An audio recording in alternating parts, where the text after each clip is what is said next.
Howdy, y'all. I'm here with Tyler Whitney from Seismic Squirrel talking about Aether and Iron, which is a new RPG tactics based noir style car based game. There's a lot to it. I just played the demo of this and it was really cool. It was awesome. It was very unique to it. You were talking about there was like a lot of lore building and narrative building for this game.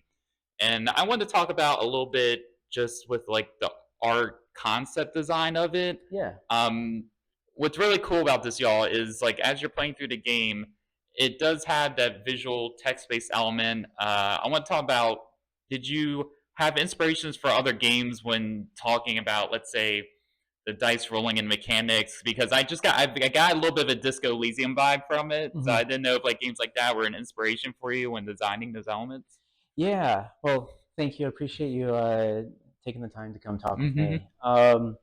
So there's a lot of different influences that we pulled from for how we were building the game itself. I think it started off with the idea that we weren't really finding what we wanted to play on the Mm-hmm. market, and we love narrative based games, storytelling games. We also love tactics games. And so when we were putting this together, the first challenge was actually finding a parallel with another game. So we quite difficult Mm-hmm. in order to find something. And so what it really turned into is us pulling in from different games that we were enjoying. So we were looking at games such as Citizen Sleeper. Mm-hmm. We all loved it and looked at how we could incorporate elements from there. Mm-hmm. Uh, while we have looked at Disco Elysium, I mean that's comparing us to giants. And while someday that'd be great to be Mm-hmm. considering the same, it's not something that we're actively drawing from right now. We've also looked at other kind of tactics gameplay to help influence what we're looking at, and such things as Into the Breach or Banner Saga. But it really is this kind of we started with the concept of we had a fantasy we wanted to work from of you playing a smuggler living in this 1930s noir world, and we're like, okay, what gameplay can help support that? And Mm-hmm. so we've been borrowing, picking and choosing, and trying to bring it all together to make what we have.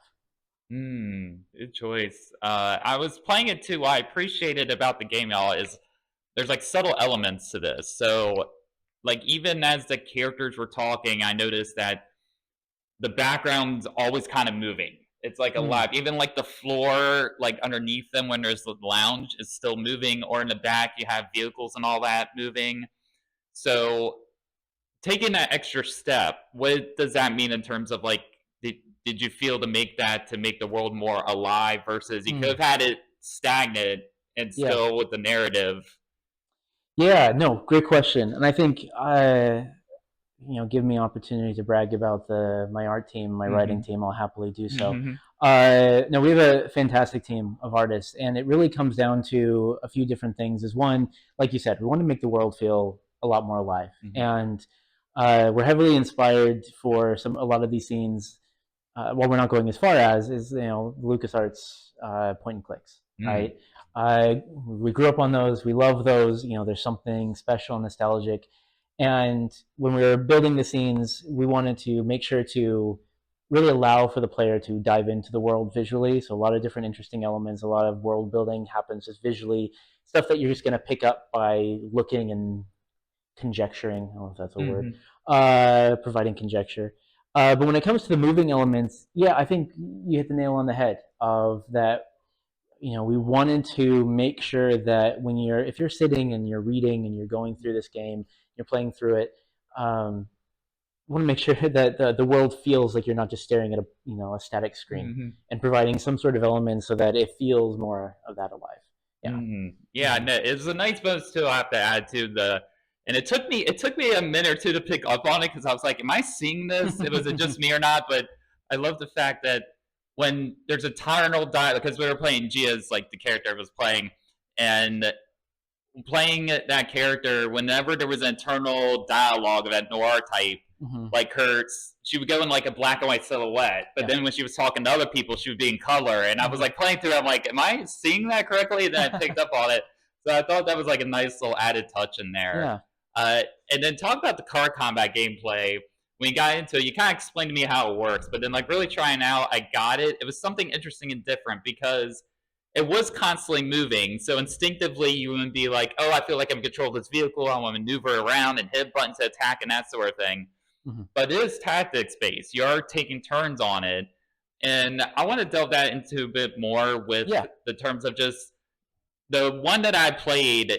It was me, enemy vehicle, but then there was like civilian vehicles too. And I Yes. want to talk about like what was the point of introducing the civilian vehicles and how that Right. affects the battle of the gameplay. No, great question. And I think what you're nailing Mm-hmm. or hitting on is really what we're trying to use to set us apart in Mm-hmm. the tactics space.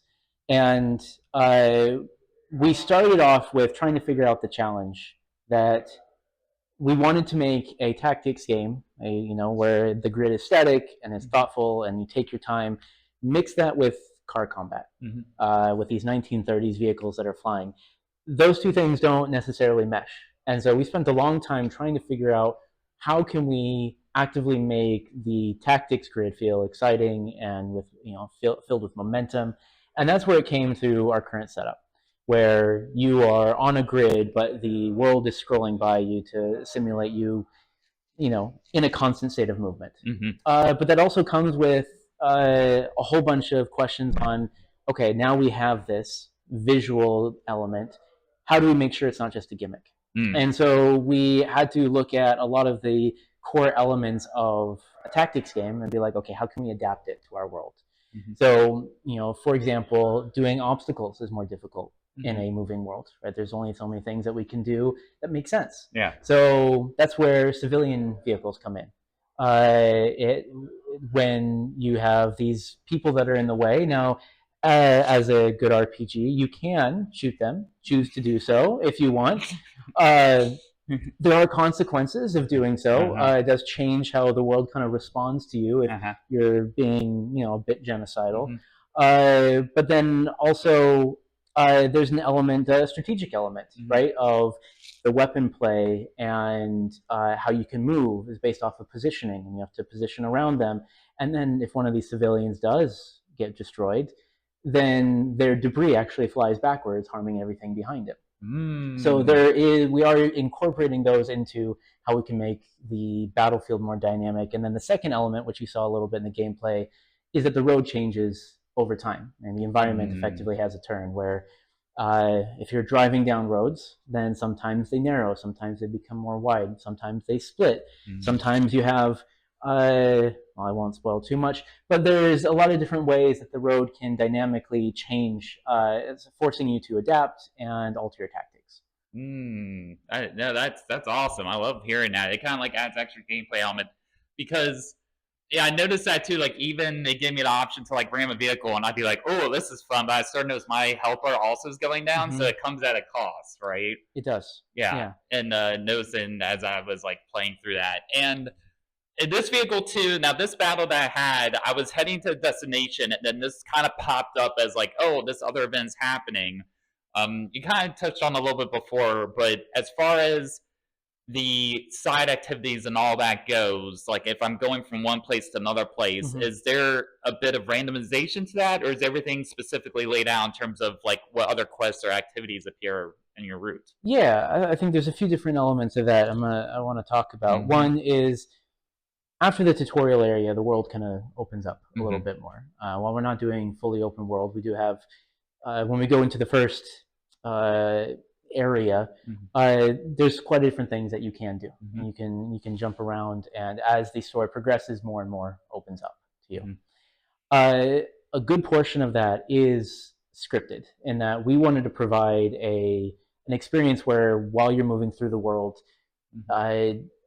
things are hitting you in a way that all makes sense, comes together, right? On the other hand, however, we do have elements that are, say random, in that they happen based off of where you are and if you're traversing, or that might trigger certain quest lines, or they're the type of things where depending on, I was talking before about killing civilians. We have a mechanic called heat, where the more attention that you are grabbing for yourself is going to lead to consequences, and that can change the types of encounters you have on the map in response to that. Oh, that's cool. I like that. It's like a nice mix of both there if you have going on for Mm-hmm. that. I wanted to talk about too.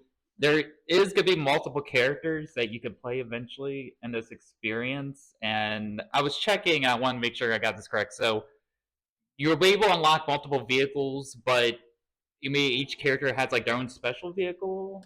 Yeah, so over the course of the Mm-hmm. game, while you continue to play Gia, Mm-hmm. you will come in contact with and Mm-hmm. unlock four different heroes. Mm-hmm. They're heroes that can then join your party. Mm-hmm. As a part of the strategic element, you can only have two heroes with you Mm-hmm. at max, as once you unlock that a number. And but each of these characters, as you come across them in the story, they're going to have their own essentially plot line, storyline that you get to engage with and Mm-hmm. then add in. And then along with the narrative elements of bringing them in, there's the mechanical elements of they will drive and they'll drive and use certain types of cars. So there's the element of making sure that your team is balanced, that you have what you strategically need in that moment, and as you're upgrading, making sure that you have parts that can be distributed across the team. Oh, okay. Yeah. Yeah, I'm glad you Mhm. mentioned that too because I noticed that too. That said something about like you all share the same inventory. Is that Yeah, okay? yeah. The You play Gia as a smuggler, Right. and as a smuggler, it's important that you have the ability to transport things. And so, as you unlock additional people, uh, I mean, as any good companion in Mm-hmm. any RPG, you can throw your stuff into their inventory. Mm-hmm. So we do have the ability to, increase your slots when new heroes come in. Ah, okay, cool. Hmm. So just I'll ask like a couple of questions for you. One Sure. is so with all his characters, and you mentioned this, it seems like you could play this game multiple times with different sort of outcomes. Yeah. Ideally, what is like the length of this game that you're looking at? Yeah, so what we're looking at here is single playthrough around 20 hours. Okay. Now that's you going through all the dialogue. We got quite a few different side quests, optional content that you can go through. But also, our approach to an RPG in this is that we wanted something where the choices you make have different consequences. Mm-hmm. And that means two things for us. One is that we have a handful of points in the story where making a choice is mutually exclusive with another. So you get access to a branch you can't go back and redo and Mm. whatnot. So that means when you play through the first time, there's going to be a few opportunities for like I should play again to see how this plays out. Mm-hmm. Um, the second element of that is that we do have quite a few different endings that we are adding into the game. Okay. And how we're approaching endings is it's not just big endings that encapsulate everything, but rather different characters, heroes, factions have their own small little endings. So think of Fallout or Witcher, right, Mm-hmm. where they have each of the little storylines are wrapped up at the end based off the choices you made. Mm-hmm. And we wanted to do that same approach because we are doing so character centric. That as you play through a character, you're making decisions for them. When you reach the end, that you get to see how your choices affected that specific person. Mm. So, in regards to replayability, there is opportunity for you loved it so much the first time, you want to see more about what Mm-hmm. happens. Then yeah, there is new material for you to hit. Okay. Okay. Mhm. Cool. Also, and then to bounce off of that too, I noticed at the beginning you didn't delve into it too much, but there are going to be difficulty options available. Yes, we are looking into different options for that. We didn't have it balanced for this particular build, but it is something that we'd like to do.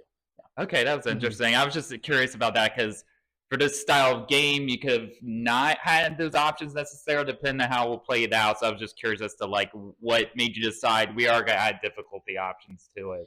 Well, I think it comes down to uh, I guess a principle that underlines a lot of the choices we made Mm-hmm. when it comes to refining the UI, the Mm-hmm. characters, the combat. Is we want to make it accessible for different individuals to play the game.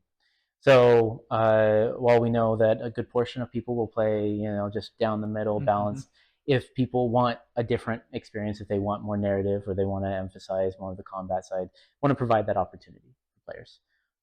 Yeah. Cool, awesome. And final question: do we have a release date for this, and what platforms will it be on? So right now we're shooting by the end of the year, and currently it is for PC. But we're excited to look at console for down the road. But PC for now is what we're shooting for. Awesome. Well, thank you for talking to me and Thank letting you. I me play a appreciate it. demo of a game and letting me Thank play you. I the appreciate it. demo of a game. I mean, it's really cool, y'all. I can't wait to check this out once it comes out. Make sure you wish list this game if you can. You Yeah. wish list? Yes, you can. Yeah, Aether and Iron. Be sure to check it out, y'all.